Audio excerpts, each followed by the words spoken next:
محتشم سامعین و حاضرین، 12 روزہ محفل میلاد مصطفیٰ صلی اللہ علیہ وسلم بعنوان قرآن کریم اور محبوب کریم کی دوسری نشست میں آج ہم حاضر ہیں۔ پہلی نشست میں ہم نے حضور علیہ الصلوۃ والتسلیم کی ذات اطہر پر پہلی وحی کے نزول کی کیفیات اور اس کے واقعات کو پڑھا ہے۔ حضور علیہ الصلوۃ والسلام پر جب پہلی وحی نازل ہوئی تو پھر آپ گھر تشریف لائے، کیا کیفیات تھیں، اس کے بارے میں جو الفاظ ہیں اور ان کی جو تشریح ہے اس پر ہم نے کل بات کی تھی۔ بیچ میں کچھ عرصہ وحی کا سلسلہ رکا چند دن کے لیے۔ حضور علیہ الصلوۃ والسلام پر پھر وحی کا سلسلہ شروع ہوا۔ اب اللہ تعالیٰ نے کریم آقا صلی اللہ علیہ وسلم سے فرمایا، اے حبیب اب اٹھیے اور لوگوں کو ڈر سنائیے، یعنی تبلیغ کا سلسلہ شروع فرمائیے۔ اب سنیے کیا الفاظ ہیں۔ حضور علیہ الصلوۃ والسلام نے، آپ جانتے ہیں نا، آئے تو سب سے پہلے کیا ڈیمانڈ کی گھر پہنچ کر؟ چادر۔ تو چادر کو اڑا دیا گیا، تو اسی نسبت سے یا ایھا المزمل بھی کہا گیا اور اسی نسبت سے یا ایھا المدثر بھی کہا گیا۔ اب کریم آقا صلی اللہ تعالی علیہ وآلہ وسلم چادر اطہر لپیٹ کر یا اوپر اوڑھ کر آرام فرما ہیں تو سورہ مدثر کی آیات نازل ہو جاتی ہیں۔ سبحان اللہ، کیا ارشاد ہے، یا ایھا المدثر، اے چادر اوڑھنے والے، قم فانذر، کھڑے ہو جائیے، ڈر سنائیے، وَرَبَّكَ فَكَبِّرْ، اور اپنے رب ہی کی بڑائی بیان کیجئے، وَثِيَابَكَ فَطَهِّرْ،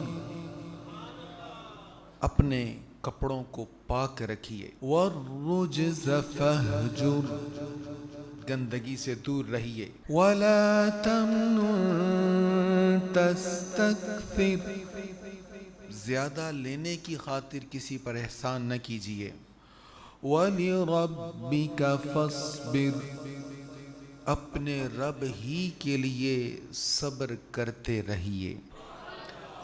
اب یہ پہلی وحی جب نازل ہو گئی، نبی کریم صلی اللہ تعالی علیہ وآلہ وسلم نے تبلیغ کا آغاز کر دیا۔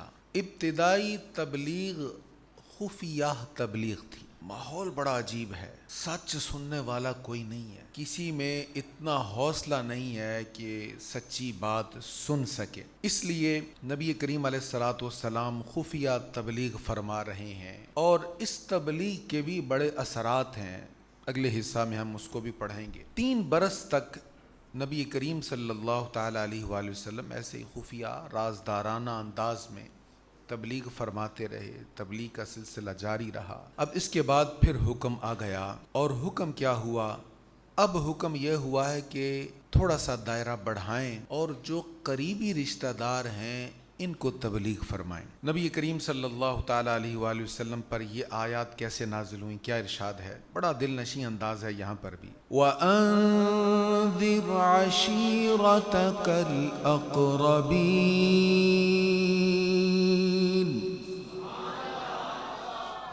یہ سورۃ الشعراء کی آیت نمبر 214 ہے، اور اے محبوب اپنے قریبی رشتہ داروں کو ڈرائیں۔ وَاخْفِضْ جَنَاحَكَ لِمَنِ اتَّبَعَكَ مِنَ الْمُؤْمِنِينَ،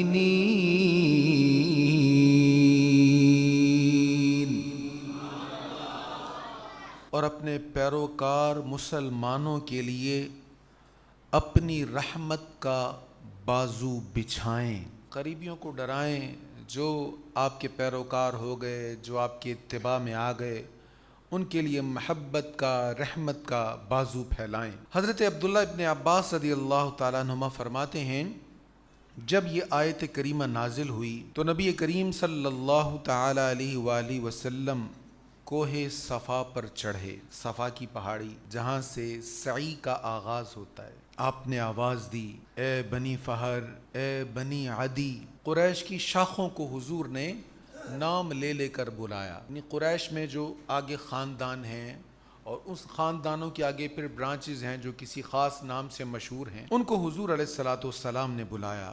آپ نے آواز دی کہ خاص بات کہنی ہے، اور یہ اس دور میں ہوتا تھا کہ جب آواز دی جاتی تھی، بلایا جاتا تھا، کوئی کہتا تھا کہ میں نے خاص بات کہنی ہے، تو لوگ آیا کرتے تھے. اب لوگ اکٹھے ہونا شروع ہو گئے, تمام لوگ جمع ہو گئے, کچھ لوگ خود آ گئے, کچھ جو نہ آ سکتے تھے انہوں نے اپنے نمائندے بھیج دیے کہ آپ جائیں اور جا کر سنیں کیا پیغام ہے, کیا بات ہے. جب سب لوگ جمع ہو گئے, یہاں تک ابو لہب بھی آ گئے, یہ حضور کا چچا تھا رشتہ میں.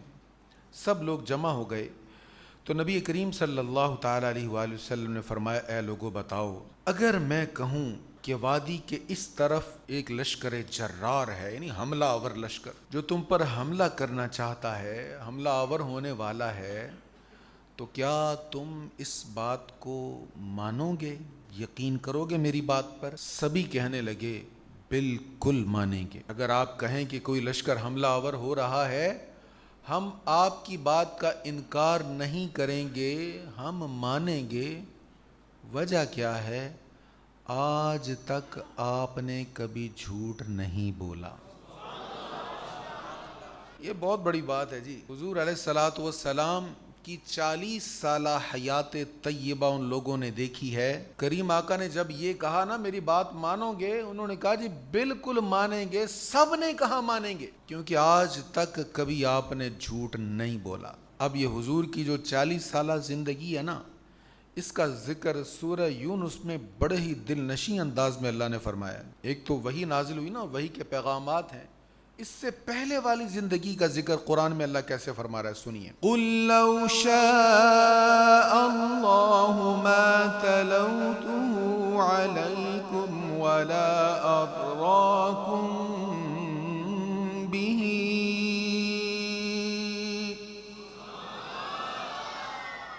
فَقَدْ لَبِثْتُ فِيكُمْ عُمُرًا مِّن قَبْلِهِ أَفَلَا تَعْقِلُونَ.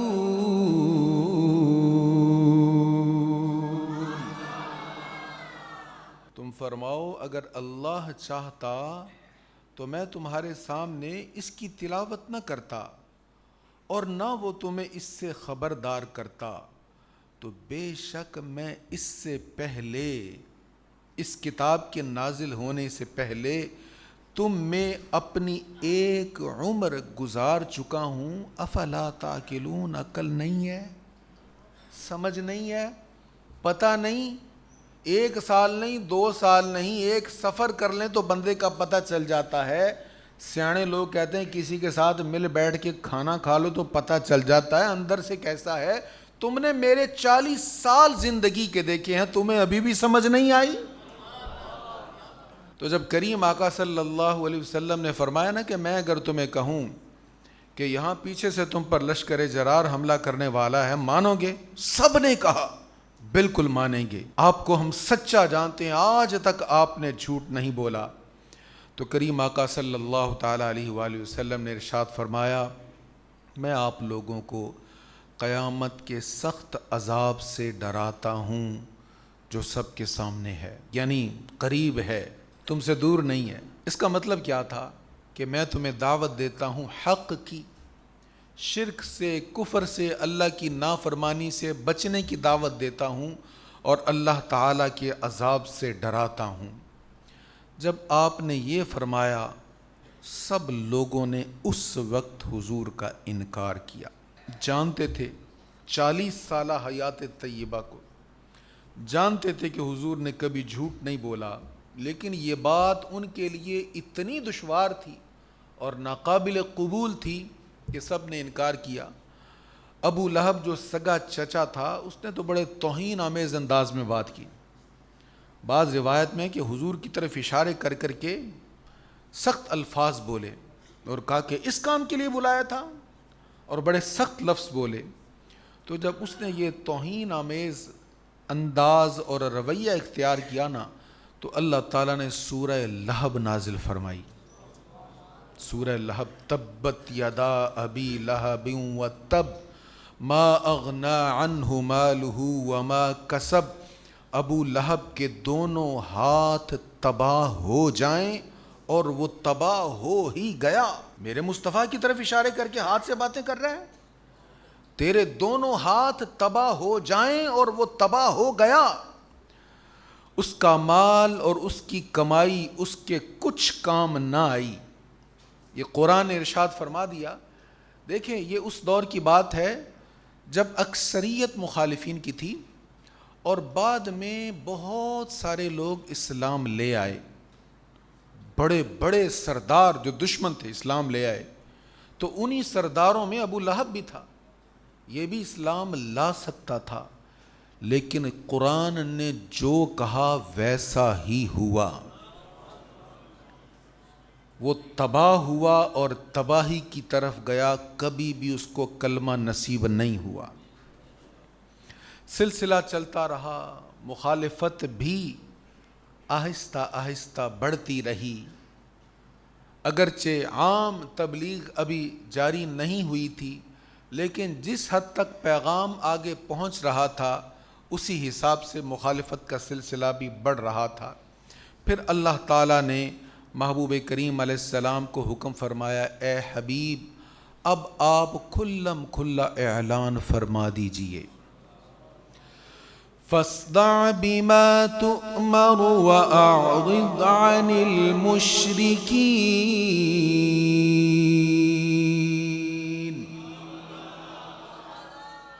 بس وہ بات اعلانیہ کہہ دو جس کا آپ کو حکم دیا جا رہا ہے، اور مشرکوں سے منہ پھیر لو، جو ہوتا ہے ہونے دو، لیکن آپ پیغام پہنچا دیجئے۔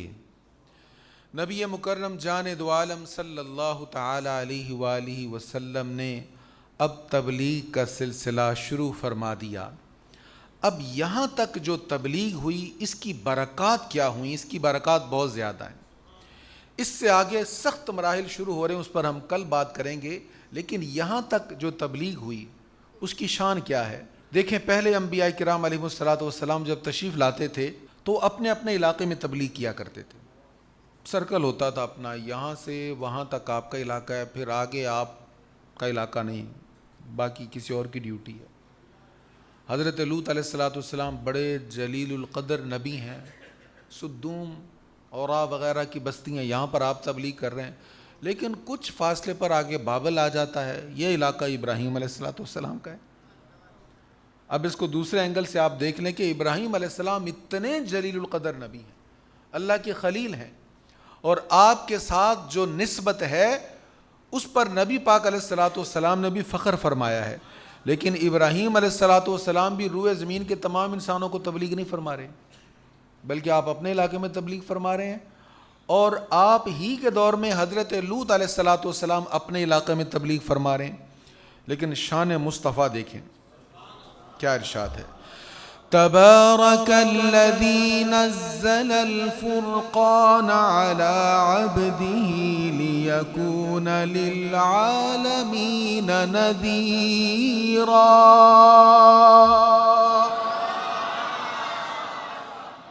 وہ بڑی برکت والا ہے جس نے اپنے بندے پر قرآن نازل فرمایا تاکہ وہ تمام جہان والوں کو ڈر سنانے والا ہو۔ حضور علیہ السلام صرف ایک بستی آئی، ایک علاقے کو ڈر سنانے کے لیے نہیں آئے، بلکہ تمام جہان والوں کو سنانے کے لیے آئے ہیں۔ اس بات کو مزید کھول کر اللہ تعالیٰ نے سورہ سبا کی آیت نمبر 28 میں بیان فرمایا ہے، سنیے کیا ارشاد ہے، وَمَا أَرْسَلْنَاكَ إِلَّا كَافَّةً لِلنَّاسِ بَشِيرًا وَنَذِيرًا،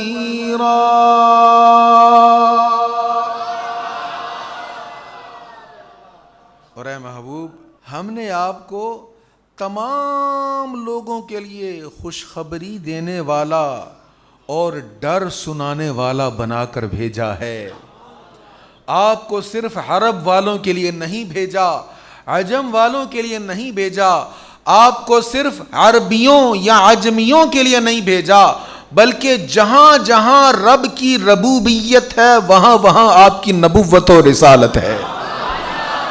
ابراہیم علیہ السلام ہے نا اپنے علاقے میں تبلیغ فرما رہے ہیں، لوط علیہ السلام اپنے علاقے میں تبلیغ فرما رہے ہیں، لوط علیہ السلام کا کوئی امتی ابراہیم علیہ السلام کے علاقے میں آئے، اب وہ ان کے امتی سے بات کریں گے تو کیا بات کریں گے؟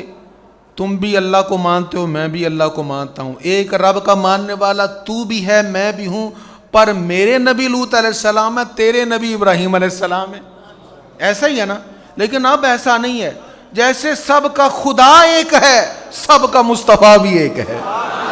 کریم آقا صلی اللہ علیہ وسلم نے تبلیغ شروع فرما دی ہے. ابتدائی تبلیغ، خفیہ تبلیغ. سب سے پہلے کس نے اسلام قبول کیا؟ اس میں نا علماء نے نا ایک خلاصہ نکال دیا. وہ کہتے آزاد مردوں میں سب سے پہلے تاجدار صداقت نے اسلام قبول کیا. عورتوں میں سب سے پہلے ام المؤمنین سیدہ خدیجہ رضی اللہ تعالی عنہا نے اسلام قبول کیا.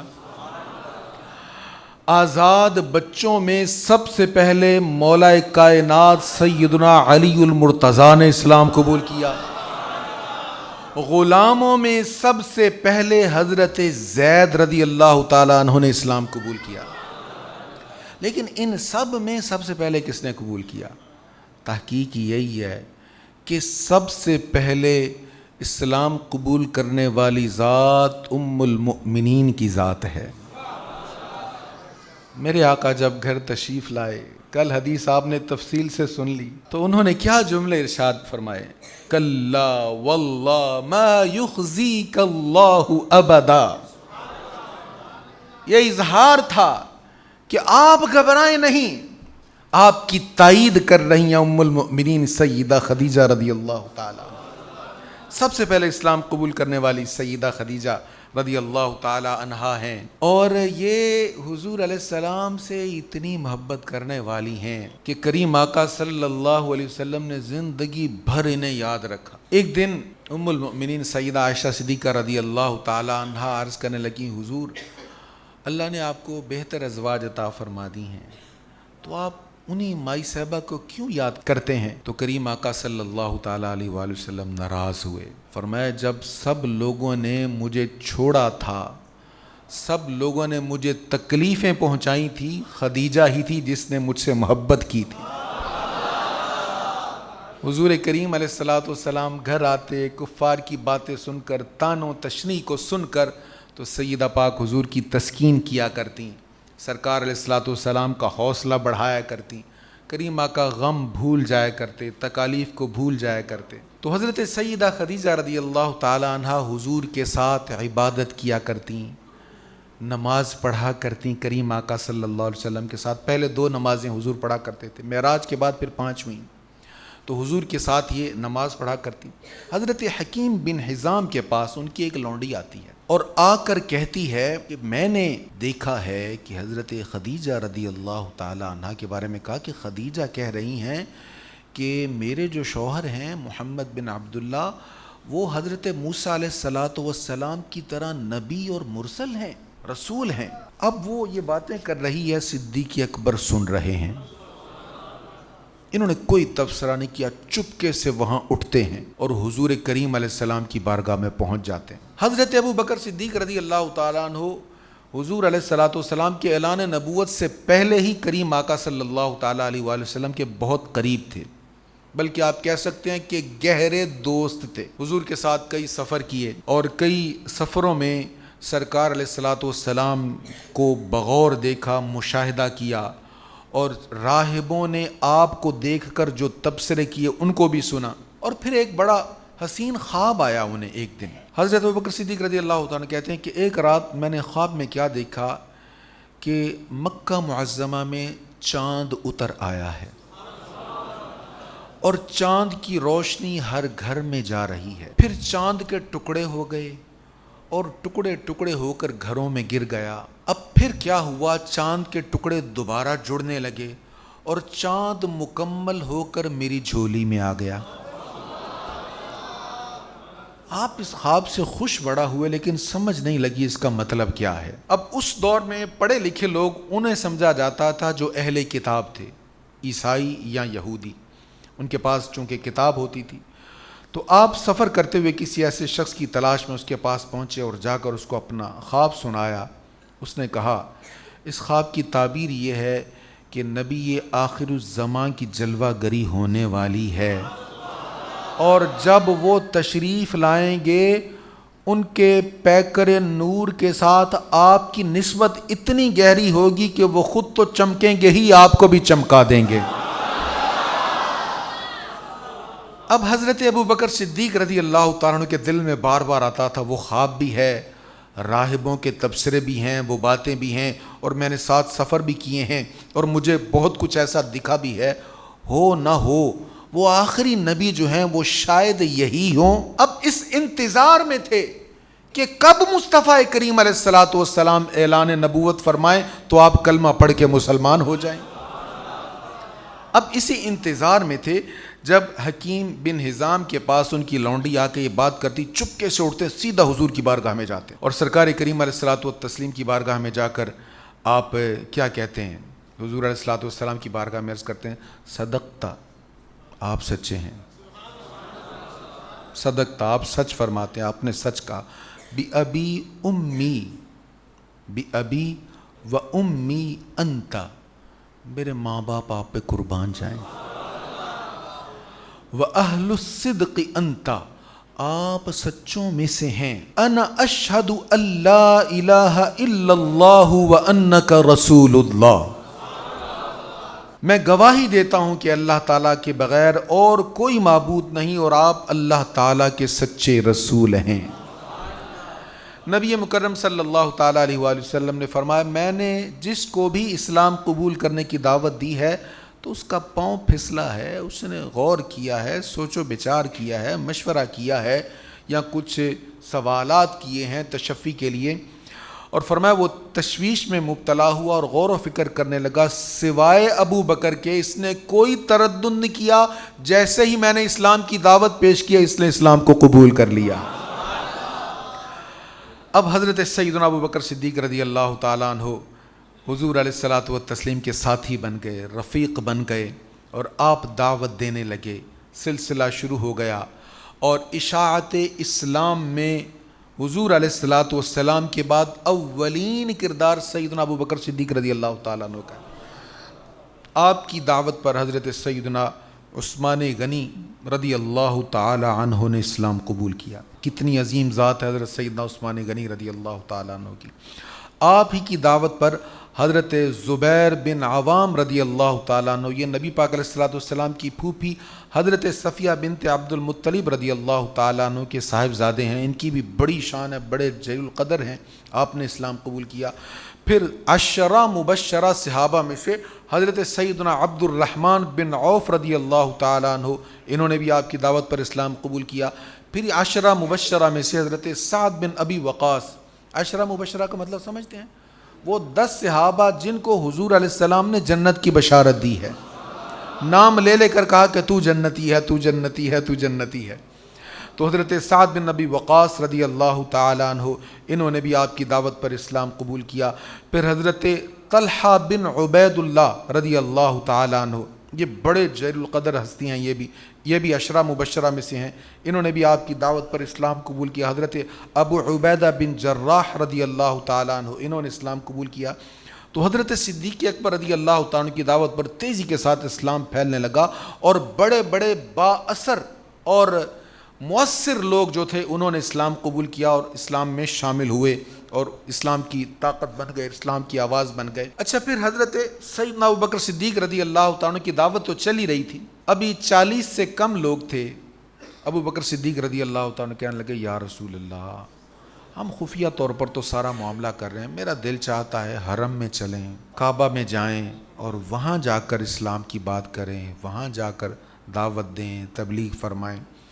حضور علیہ الصلوۃ والسلام نے ان کے اصرار پر اس بات کو قبول فرمایا، اور سرکار کریم صلی اللہ تعالیٰ علیہ وآلہ وسلم بھی ساتھ ہیں، حضرت ابوبکر صدیق ہیں۔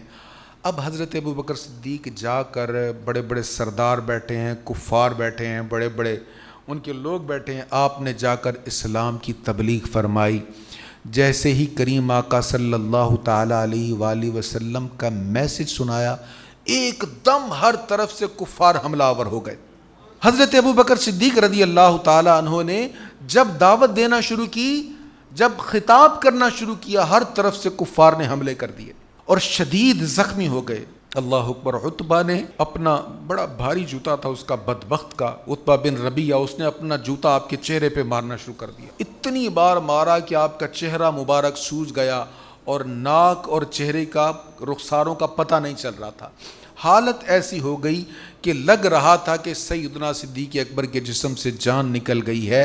کسی نے کہا ارے اگر تم نے ابو بکر کو آج مار دیا، اس کے قبیلے والے تم سب لوگوں کو چھوڑیں گے نہیں، تمہیں قتل کریں گے، چھوڑ دو اس کو۔ اب حضرت ابو بکر صدیق رضی اللہ تعالیٰ عنہ اس حالت میں ہیں کہ بہت سے لوگ یہ سمجھ رہے تھے کہ جسم سے جان نکل گئی ہے۔ آپ کو اٹھا کر گھر لایا گیا، آپ کی والدہ ماجدہ پریشان، گھر والے سارے پریشان، آپ کے قبیلے کے لوگ بڑے پریشان، شدید پریشان۔ اب قبیلے والے سارے کفار ہی تھے، وہ اسلام قبول کرنے والے تو نہیں تھے، ابھی تک تو نہیں اسلام قبول کیا تھا، بلکہ گھر والوں نے بھی ابھی اسلام قبول نہیں کیا تھا، آپ کی والدہ اور والد ماجد نے بھی ابھی اسلام قبول نہیں کیا تھا۔ اب سب قبیلے والے لوگ کھڑے اور بڑے غصے میں ہیں کہ جنہوں نے حملہ کیا ہم ان کو چھوڑیں گے نہیں، بدلہ لیں گے۔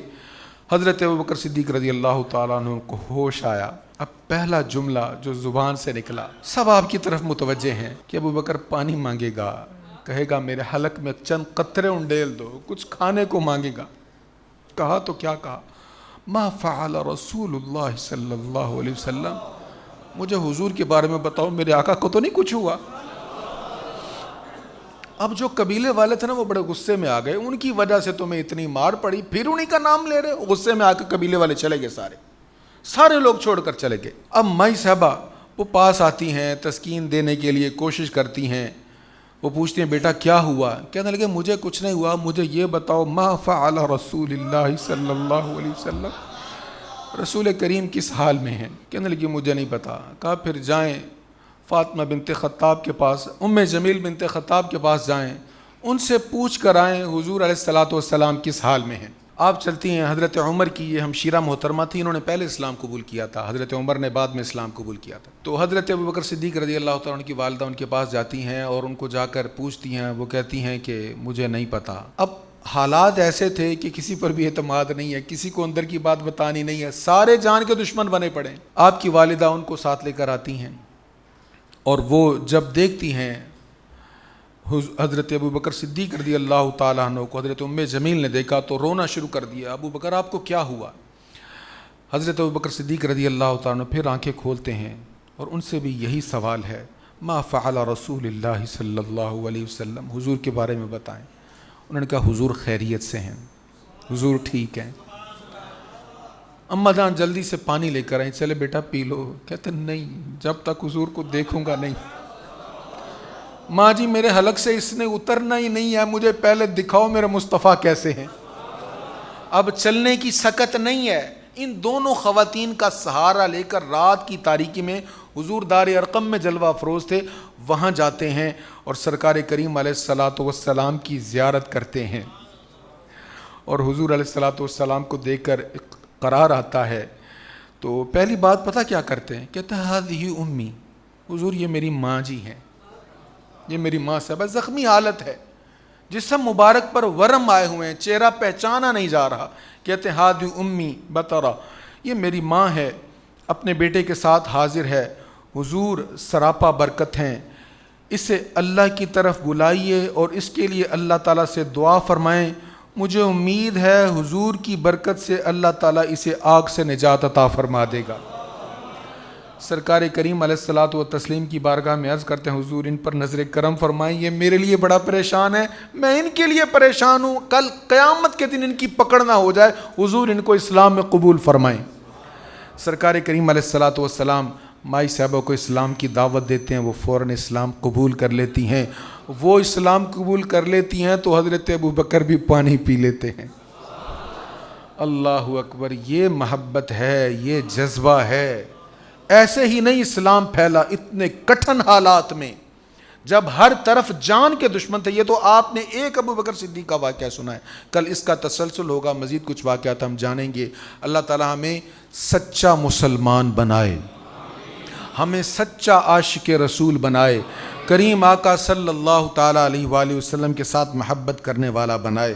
وآخر دعوانا الحمد للہ رب العالمین۔